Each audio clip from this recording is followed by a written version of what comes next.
Wadduha, aku bersumpah. Setiap huruf waw yang berada di awal kalimat di satu surah itu makna utamanya berarti sumpah.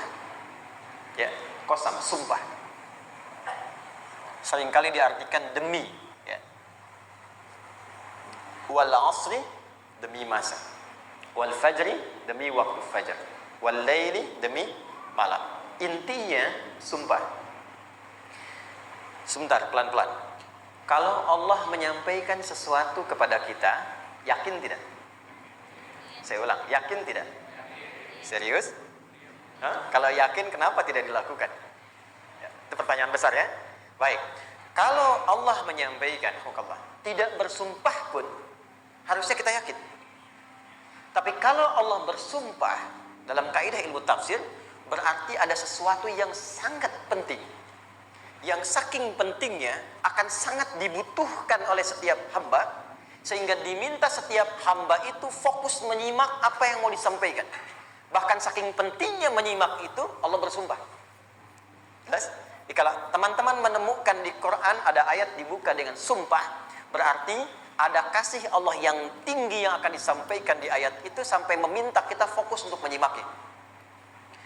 Ad-duha, untuk memudahkan maknanya, teman-teman kalau waktu duha itu jam berapa ya? Oke, sebetulnya dimulai sejak matahari itu mulai naik, yang memantulkan, ya, atau menyinari cahayanya itu mulai terasa lembut. Ya, kalau misalnya kita ambil 1,5 jam setelah subuh. Sekarang subuh 4:30 lah, taruhlah 4:30 ya. 1,5 jam berarti jam 6 kan?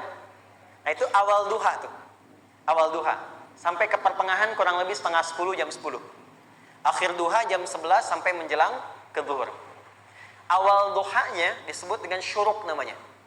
Syuruk. Jadi syuruk itu awal duha. Kalau sudah jam 6 ada cahaya matahari ya. Enak nggak ke tubuh kita itu? Nyaman nggak?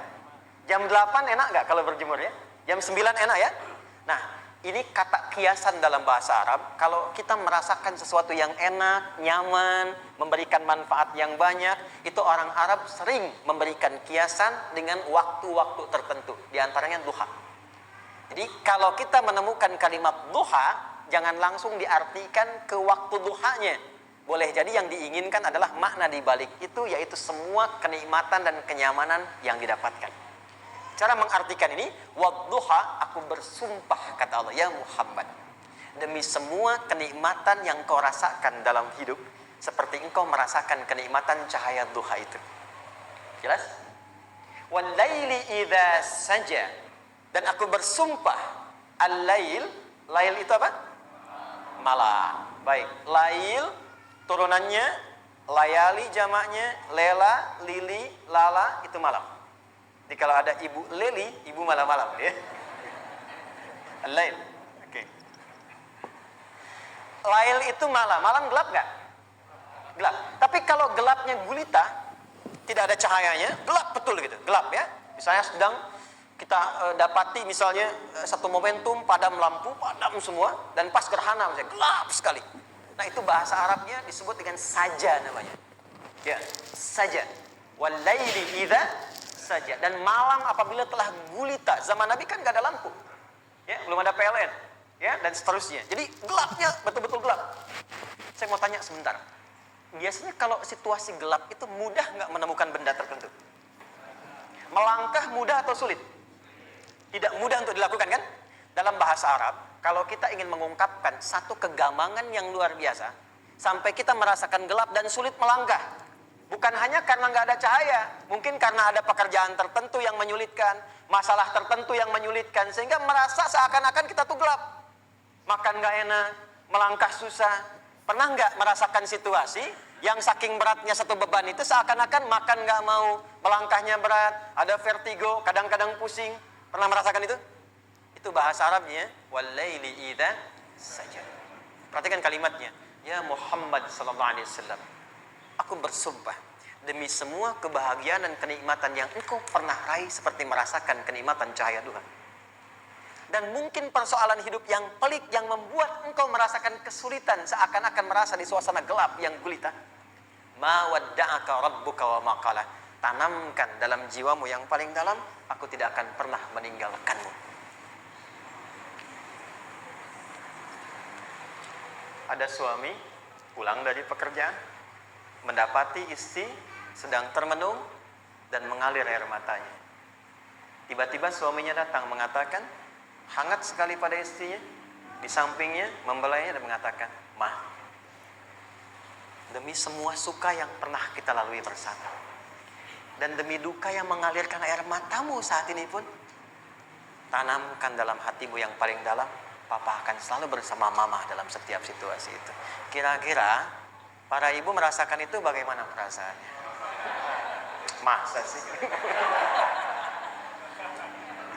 Tapi itu menarik loh.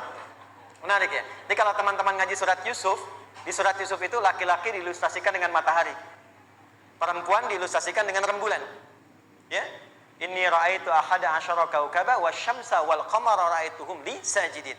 Ayah, aku melihat bulan dan matahari serta 11 gemintang sujud hormat kepadaku. Jadi matahari diartikan itu sebagai laki-laki, suami, ayah. Kenapa disebut matahari? Diilustrasikannya, matahari itu kan menyengat dengan kuat. Kalau kita menjemur, mengeringkan pakaian, melindungi. Tipikal suami itu melindungi. Ada yang ganggu istri, sengat dengan kuat. Ada air mata yang mengalir, hei, keringkan itu sehingga tidak larut air mata mengalir di pipinya. Itu matahari. Sebaliknya rembulan. Rembulan itu kan enak dipandang, bukan bulannya ya. Bukan bulannya. Kalau bulannya kan desainnya nggak sempurna, baik terlihat. Tapi cahaya rembulannya tampil dengan indah, tampil dengan baik, enak dipandang, menenangkan, dan tidak tertukar.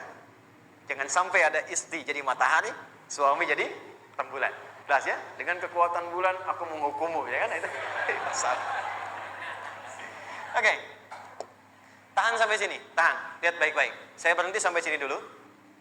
Kalau di Quran ada ayat menyebutkan, tidak spesifik orang yang disebutkan dan kapan kejadiannya, maka peristiwa itu akan terjadi dan dialami oleh kemungkinan generasi berbeda di setiap masa dengan tokoh berbeda tapi perasaan yang serupa.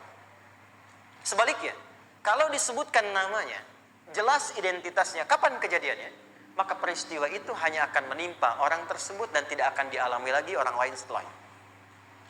Saya tanya dulu yang akhwat, yang perempuan, kenal Maryam? Kenal, bagus. Kenal di mana? Maryam anaknya Imran, mengandung, melahirkan Isa alaihissalam, Yesus Mesias, tanpa disentuh laki-laki manapun. Dan di Quran identitasnya disebutkan langsung, Maryam binti Imran, wa Maryam ibnata Imran. Ini menunjukkan kesan bahwa yang mengandung dan melahirkan tanpa disentuh laki-laki manapun, itu hanya Maryam anaknya Imran. Ingat ya, mengandung, melahirkan tanpa disentuh laki-laki manapun. Bukan mengandung, melahirkan tanpa suami, kalau itu banyak ya. Ya, mengandung, melahirkan tanpa disentuh laki-laki manapun. Hanya Maryam binti Imran. Tapi kalau nggak disebutkan siapa orangnya, kapan kejadiannya, tidak detail disebutkan, ini artinya situasi itu akan dialami kembali oleh orang di masa depan dengan generasi yang berbeda tapi substansi yang sama. Pertanyaannya, pernahkah kita mengalami situasi yang sulit sampai seakan merasa gelap? Nah, baik, maka adab yang pertama, jika mengalami situasi seberat apapun dalam berkehidupan, maka dekati Allah Subhanahu wa ta'ala. Ini awalnya, dekati Allah. Apalagi kalau ada yang mengatakan ini nggak mungkin, ini nggak akan terjadi, ini nggak bisa. Kalau sudah ada tanda seperti itu tanda langsung dari Allah supaya Anda diminta langsung mendekat kepada Allah dan tinggalkan semua makhluk. Karena Allah hanya akan mengabulkan langsung kepada Anda tanpa perantara siapapun. Itu yang terjadi pada Nabi Zakaria. Ini nggak mungkin, ini mustahil.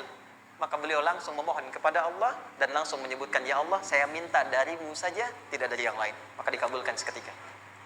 Jadi yang pertama, jika punya kesulitan sebesar apapun, seberat apapun, cepat dekati Allah. Maka di situ akan dijawab langsung oleh Allah, ma wadda'aka rabbuka wa ma qala. Hambaku, sepanjang engkau mendekat kepadaku, maka yakinkan dalam dirimu, situasi apapun yang kau rasakan, aku tidak akan pernah meninggalkanmu.